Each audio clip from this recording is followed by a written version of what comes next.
1절에서 5절입니다. 구약성경 1014면에 있습니다. 이사야 40장 1절에서 5절 말씀 교독을 하겠습니다. 너희 하나님이 가라사대 너희는 위로하라. 내 백성을 위로하라. 너희는 정다이 예루살렘에 말하며 그곳에게 외쳐 고하라. 그 복역의 때가 끝났고 그 죄악의 사함을 입었느니라. 그 모든 죄를 인하여 여호와의 손에서 배나 받았느니라 할지니라. 외치는 자의 소리여 가로되 너희는 광야에서 여호와의 길을 예비하라. 사막에서 우리 하나님의 대로를 평탄케 하라. 골짜기마다 도두어지며 산마다 작은 산마다 낮아지며 고르지 않은 곳이 평탄케 되며 험한 곳이 평지가 될 것이요 여호와의 영광이 나타나고 모든 육체가 그것을 함께 보리라. 대저 여호와의 입이 말씀하셨느니라. 아멘. 오늘 예배에 참석하신 귀하신 여러분들에게 하나님의 은혜와 평강이 함께하기를 축복합니다. 이 자리에 나오지 못해서 영상으로 유튜브로 예배드리시는 모든 분들에게도 동일한 은혜와 사랑이 충만하시기를 소망합니다. 오늘 저는 이사야서 40장 1절부터 5절까지의 말씀을 가지고 내 백성을 위로하라 하는 말씀의 제목으로 잠깐 말씀을 나누겠습니다. 이사야 성경의 후반부의 첫 시작인 이사야 40장에는 네 가지 메시지가 담겨 있습니다. 첫째는 1절에 나와 있는 것처럼 내 백성을 위로하라입니다. 두 번째는 하나님이 오신다. 메시아가 오신다. 그렇기 때문에 그 오시는 길을 예비하라입니다. 이것은 신약에서 세례 요한이 했던 말과 같습니다. 메시아가 오시기 전에 예언자가 나와서 주의 길을 평탄케 하라, 예비하라는 말로 신약 성경이 시작하는 것처럼 오늘 이사야 40장의 말씀도 이런 예언으로 시작하고 있습니다. 그 다음에 세 번째는 우리 인간이 얼마나 한계가 있는 존재인지, 그러면서도 동시에 하나님의 말씀은 얼마나 영광스럽고 능력 있는지 선포하라는 것입니다. 그리고 네 번째는 아름다운 소식을 전하라고 말씀을 합니다. 이렇듯 이사야 40장은 놀라운 메시아의 축복과 이스라엘의 회복의 축복이 담겨 있습니다. 우리 말씀 보셨지만 다시 한번 1절을 같이 한번 읽겠습니다. 1절 시작. 너희 하나님이 가라사대 너희는 위로하라. 내 백성을 위로하라. 첫 번째 말씀인 내 백성을 위로하라, 이 말씀이 1절에 담겨 있습니다. 여러분, 우리 하나님은 우리를 야단치시고 심판만 하시는 분이 아니라 나를 싸매주시고 어루만져 주시는 하나님이십니다. 무서운 하나님이 아니라 나와 관계가 있는 하나님이십니다. 인간인 우리를 자식처럼 돌봐주시는 하나님이십니다. 이사야 1장부터 39장까지 보면 사실 하나님은 우리 하나님 같지가 않아요. 내 하나님 같지가 않습니다. 또 하나님의 관점에서 보면 하나님도 야, 너희들이 내 백성이냐? 아무리 생각해봐도 너희들은 내 백성 아니다. 그래서 너희들은 심판받는 것이 마땅하다. 이렇게 하나님 편에서 보면 또 그렇게 말씀할 수가 있을 것입니다. 왜 그렇습니까? 하나님께서 가장 싫어하는 우상 숭배를 이스라엘 백성들이 했습니다. 음란하고 그리고 그들이 하나님을 멀리 떠났기 때문에 이사야 1장부터 39장에 보면 그들이 심판받는 것은 너무나 마땅합니다. 그런데요, 심판받는 입장에서 또 보면 어떻습니까? 좋겠습니까? 굉장히 힘이 듭니다. 그런데 오늘 40장에 들어오면서부터 하나님은 너희 하나님, 너희 하나님이 되고 있습니다. 우리는 그 하나님의 백성이 되는 것입니다. 이것을 1절에서 오늘 말해주고 있는 것입니다. 마치 시편 100편 3절에 나오는 구절과 같아요. 여호와가 우리 하나님이신 줄 너희는 알지어다. 그는 우리를 지으신 자시요 우리는 그의 것이니 그의 백성이요 그의 기르시는 양이로다. 시편 기자는 이미 하나님과 우리의 관계를 이렇게 기록을 했습니다. 양과 목자의 관계로 기록을 했습니다. 하나님과 이스라엘 백성과의 관계는 그동안 심판과 저주와 분노의 관계였습니다. 그래서 이스라엘 백성들이 하나님을 만나기가 굉장히 어려웠습니다.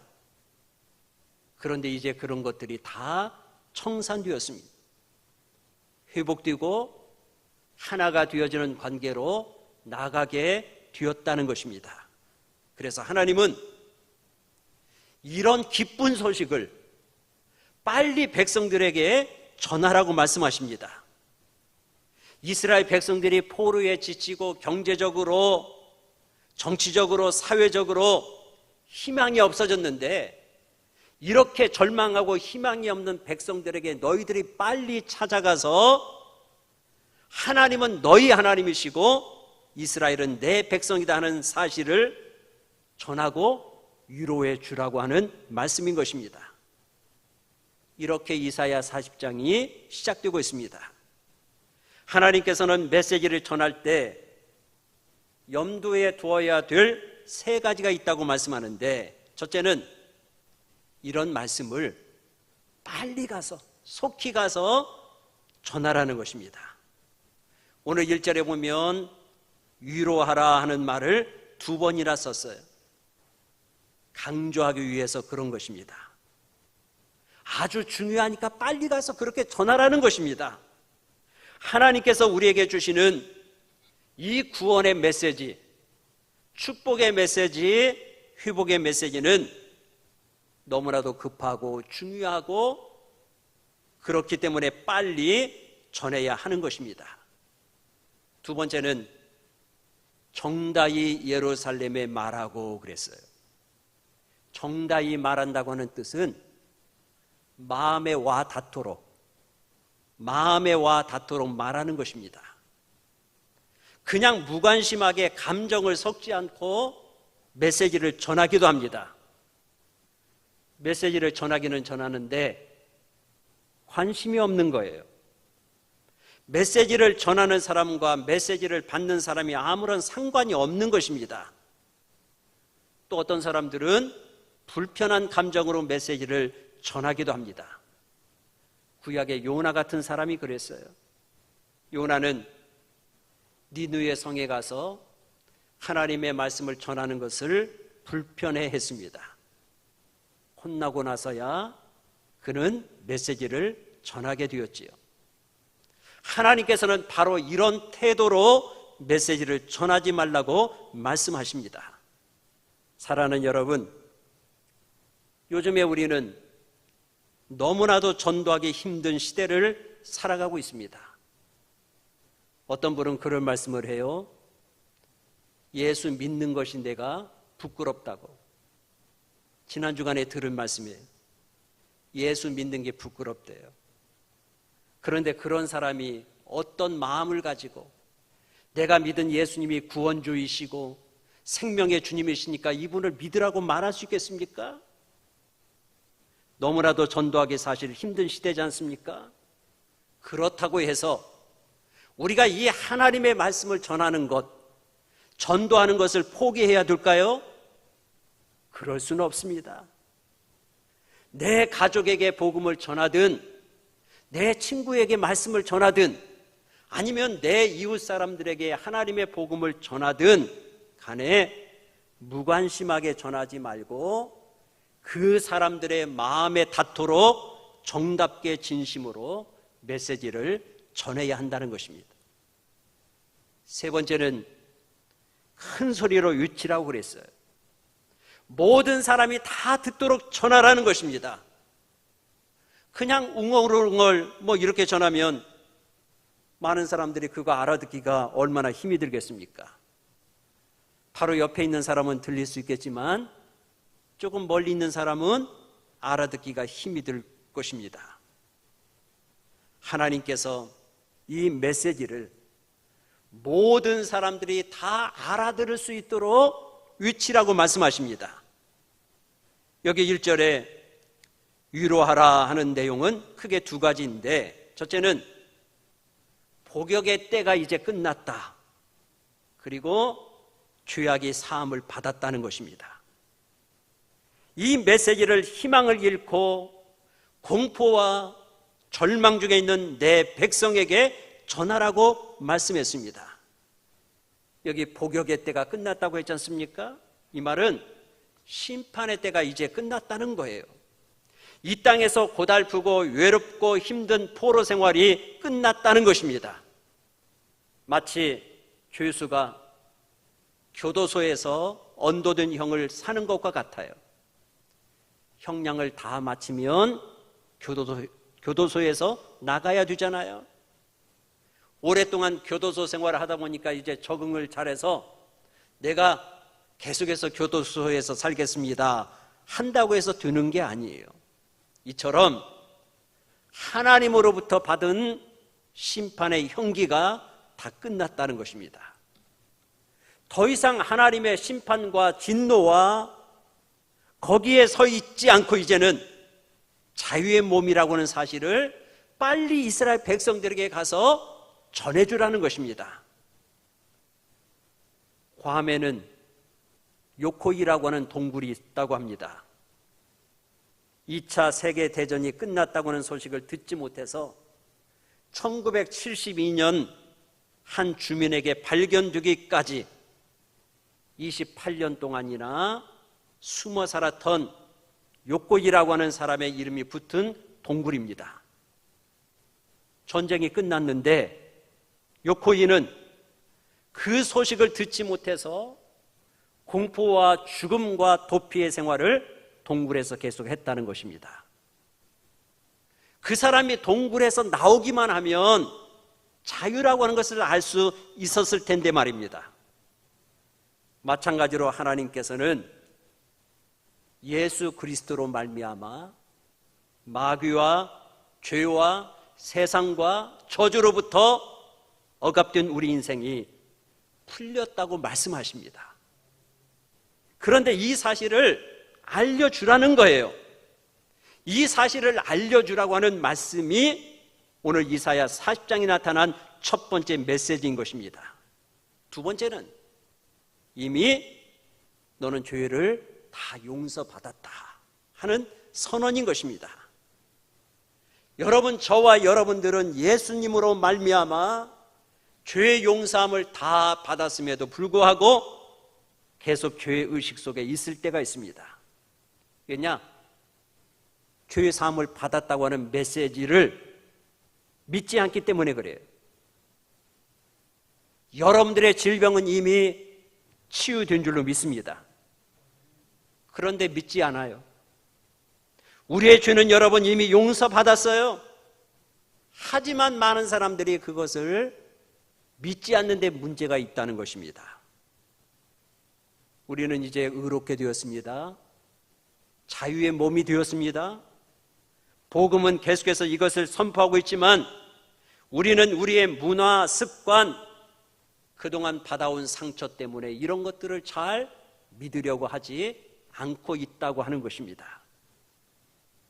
복역의 때는 끝났습니다. 죄는 용서받았습니다. 우리가 죄 지은 것은 사실이에요. 형벌을 받은 것도 사실입니다. 그러나 더 놀라운 사실은 그런 부끄러운 죄인들이지만 예수 그리스도로 말미암아 우리의 모든 죄가 다 용서함 받은 줄로 믿을 수 있기를 축원합니다. 더 이상 스스로 감옥을 만들어서 우리는 그 안에 들어가서 살지 않아야 합니다. 그 감옥 안에 있었다면 밖으로 뛰어나오십시오. 자유를 누리고 선포하십시오. 하나님께서는 우리에게 죄를 짓지 않고 또한 죄에 빠지지도 않고 살 수 있는 영적인 능력을 우리에게 주셨습니다. 마가복음 16장 17절 18절에 보면 믿는 자들에게 이런 표적이 따르리니 곧 저희가 내 이름으로 귀신을 쫓아내며 새 방언을 말하며 뱀을 집으며 무슨 독을 마실지라도 해를 받지 아니하며 병든 자에게 손을 얹은즉 나으리라 하시리라. 우리는 다시 마귀의 종이 되어서는 안 돼요. 마귀로부터 죄로부터 자유함을 받았어요. 이것을 인정하고 믿으라는 것입니다. 그러면 능력이 나타나기 시작해요. 그러나 여전히 과거의 쓴뿌리와 상처가 우리의 옛날 성품과 습관이 우리를 얽매고 있습니다. 그러니까 선포하세요. 어떻게? 나의 복역의 때는 이제 끝났다. 나는 죄사함을 받았다. 예수님의 이름의 능력으로 메시아가 오신다. 주님이 오신다. 약속의 메시아가 오신다. 하나님이 오신다. 그 주님의 길을 예비하라고 말입니다. 3절에 보세요. 외치는 자의 소리여 가로되 너희는 광야에서 여호와의 길을 예비하라. 사막에서 우리 하나님의 대로를 평탄케 하라. 이것은 세례 요한의 메시지와 같아요. 세례 요한은 사실 자신의 메시지를 전한 것이 아니라 이사야의 메시지를 전한 것입니다. 그렇다면 왜 길을 예비하라고 하셨을까요? 그 이유는 주님이 오시기 때문입니다. 주님은 아직 오시지 않았어요. 그러나 곧 오실 줄로 믿습니다. 분명히 주님은 재림하십니다. 그러게 우리는 신랑 맞을 준비를 하는 신부가 되어야 합니다. 어디에서 그러면 준비해야 됩니까? 그곳은 광야예요. 유다 사해 근방의 유다 광야를 말합니다. 사막을 뜻합니다. 사막은 우리가 아는 것처럼 사람이 살 수 없는 모래만 있는 곳이잖아요. 두 번째 말씀인 여호와의 길을 예비하라고 하는 뜻은 궁극적으로 이제 여호와의 구원이 시작되었다는 것입니다. 천국에서 하나님께서 신발을 신고 옷을 입고 우리를 구원하기 위해서 오실 채비를 하고 있기 때문에 광야에서 사막에서 길을 예비하고 큰 대로를 평탄하게 하라고 하는 말씀을 주고 있는 것입니다. 그렇다면 어떻게 주님의 길을 예비할 수 있을까요? 4절 말씀해 보니까 골짜기마다 도두어지며 산마다 작은 산마다 낮아지며 고르지 않은 곳이 평탄케 되며 험한 곳이 평지가 될 것이요. 낮은 골짜기는 도두어진대요. 사막은 길이 없지 않습니까? 길을 만들었어요. 그런데 바람이 한번 획 불면 모래니까 다 없어지는 거예요. 사막에 도로를 만들 수가 없습니다. 그런데 여기에 길을 만들라는 것입니다. 대로를 만들라고 그랬어요. 사막 같은 인생에 하나님께서 오시는 길을 만들라는 것입니다. 어떻게? 골짜기에 돌과 흙을 넣어서 메우라는 것입니다. 산과 언덕을 깎으라고 말씀했습니다. 그렇게 길을 만들라는 것입니다. 굽고 고르지 않은 길을 반듯한 길로 만들라 하셨습니다. 이것은 포로 생활로 절망하고 있는 이스라엘 백성에게 하나님께서 구원자로 오실 때 신분이 높은 사람이나 아니면 신분이 낮은 사람이나 모두 그 앞에 무릎 꿇게 하라고 하는 의미를 담고 있습니다. 인간 안에 도사리고 있는 울퉁불퉁한 것, 구부러진 것, 죄악이나 정욕이나 악한 사상이나 우상 숭배나 음란한 것이나 세상적인 모든 것들을 제거하라는 것입니다. 그러면 마지막으로 왜 주의 길을 평탄하게 하라고 말씀했을까요? 5절에 보십시오. 여호와의 영광이 나타나고 모든 육체가 그것을 함께 보리라. 대저 여호와의 입이 말씀하셨느니라. 여호와의 길을 만드는 목적이 여기에 있습니다.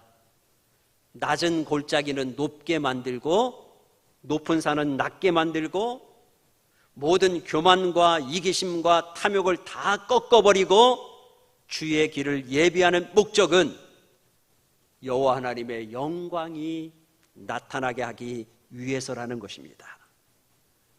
여호와가 오신다고 하는 것은 이사야서의 핵심적인 사상인 야훼의 종 메시아가 온다는 것입니다.